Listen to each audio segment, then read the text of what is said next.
ఆ తరువాత గౌతమి చౌదరి కజిన్ నాకు ఫ్రెండ్ 1-2 సందర్భాల్లో నాతో మాట్లాడినప్పుడు గౌతమి పిలుస్తుంది అన్నప్పుడు తనతో పాటు మేము 4-5 ఫ్రెండ్స్ ఉన్నాం. ఇట్లా మూర్తి వాళ్ళు ఉన్నారు, స్విమ్మింగ్ పూల్కి వెళ్తున్నారంటే లేదు మా అమ్మకు తెలుసు, మా అమ్మ బాగా ఫ్యాన్, ఒకసారి ఆయనతో పాటు మీతో పాటు తీసుకురండి అన్నారు. వెళ్ళా ఒక్కసారి అంతే. అప్పుడు మహేష్ కూడా ఉన్నాడు. నేనేదో వీళ్ళు అనుకున్నానని, నేనేదో ఇన్ఫ్లుయెన్స్ చేస్తున్నానని, నేనేదో అరాచకం చేస్తున్నానని, నేనేదో మీడియాకు పంపించాను. మీడియాకు పంపించొద్దు అని నేను చెప్పా. గౌతమికి వాళ్ళ ఫాదర్కి అమ్మకు కూడా నేను చెప్పా, మీడియాకి వెళ్ళొద్దు, మీరు మాట్లాడుకోండి, గౌతమి మహేష్ మాట్లాడుకునివ్వండి, మీ పేరెంట్స్ వాళ్ళ పేరెంట్స్ మాట్లాడుకోండి, కాకపోతే లీగల్గా వెళ్ళండి. ఎందుకంటే మీ జీవితాలు గౌతమి మహేష్లు 30% అయి ఉంటుంది, వీళ్ళ పేరెంట్స్ వాళ్ళ పేరెంట్స్ జీవితాలు 60-70% అయి ఉంటుంది. చిన్న కొడుకున్నాడు, 1 సంవత్సరం, అతని కోణంలో ఆలోచించండి. మీరు ఎమికబుల్గా ఇడిపోండి, వెళ్ళొద్దు మీడియా కానీ పదే నేను చెప్పా. నేను మీడియాకు ఫోన్ చేసి చెప్పలా. అలా అయితే నా షోలోనే కూర్చోబెట్టేవాడిని, యూట్యూబ్ ఛానల్స్కి ఎందుకు పంపుతా? నేను పోలీసులకు ఇన్ఫ్లుయెన్స్ చేశానట, సీఎం వాళ్ళు ఇన్ఫ్లుయెన్స్ చేశానట. పోలీసులకి నా పని మీద ఎప్పుడు నేను ఫోన్ చేయలే. నేను 10 సార్లు స్టేషన్లకి, కోర్టులకి, జైలుకి వెళ్ళి వచ్చిన వాడిని.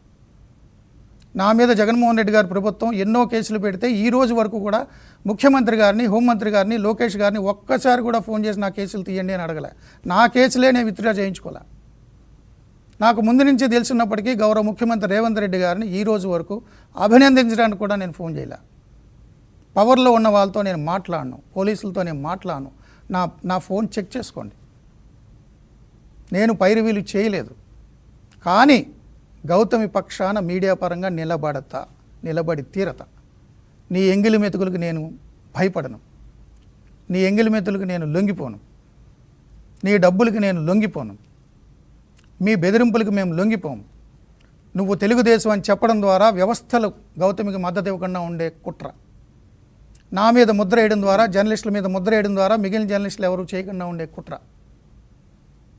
TV5ని, TV5 మూర్తిని కొనలేరు, TV5ని, TV5 మూర్తిని బెదిరించలేరు. నన్ను ఏదో చేస్తాను అంటున్నారట. నేను TV5 Jubilee hill check post దగ్గర ఆఫీస్లో ఉంటా. నా ఇల్లు మణికొండలో రోడ్ నెంబర్ 10 పంచవటి కాలనీలో డెడ్ అండ్ బిల్డింగ్. నేను TS09 EW 8555 అనే కారులో వెళ్తా. కొట్టేస్తారా, చంపేస్తారా? ఒక జర్నలిస్టు, ఒక మీడియా పెద్ద మద్దతు లేకపోతే ఆ పిల్ల బేకార్, ఎప్పుడో తొక్కేద్దాం ఆ పిల్లని. ఆ పిల్లకి ఎక్కడి నుంచి వచ్చింది కొత్త బలం అని అంటున్నారు. ఇవన్నీ నేను చెప్పాను అనుకుంటున్నారా? ఒకసారి వినండి. గౌతమి భర్త ఫ్రెండ్, ఆ ఫ్రెండ్ భార్యతో అక్రమ సంబంధం పెట్టుకున్న వ్యక్తిని గౌతమి భర్త మహేష్ ధర్మ ఏం మాట్లాడాడో వినండి. వాళ్ళ ప్రవృత్తి మీకు తెలుస్తుంది.